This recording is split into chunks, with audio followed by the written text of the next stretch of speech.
Hey everyone, I'm Dr. Jenna Scott with Southeast Natural Medicine. I want to show you a awesome sugar substitute. Okay, this is not an artificial sweetener. If you are not using allulose as a sugar substitute, you should start. Okay, Thanksgiving is next week. A lot of people fall off their healthy eating wagons, so to speak, and always tell me, "Oh, I fell off the wagon."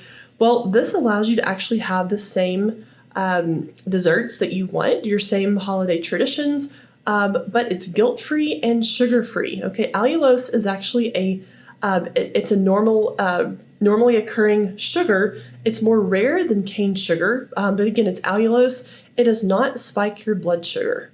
Okay, it has a glycemic index of 0, which means it does not spike your blood sugar. It does not spike your insulin response. Therefore is very, very healthy for you. We actually are carrying these now at Southeast Natural Medicine within Serene Day Spa. So come pick yours up. We have 4 left at 907 MacArthur Street in Manchester.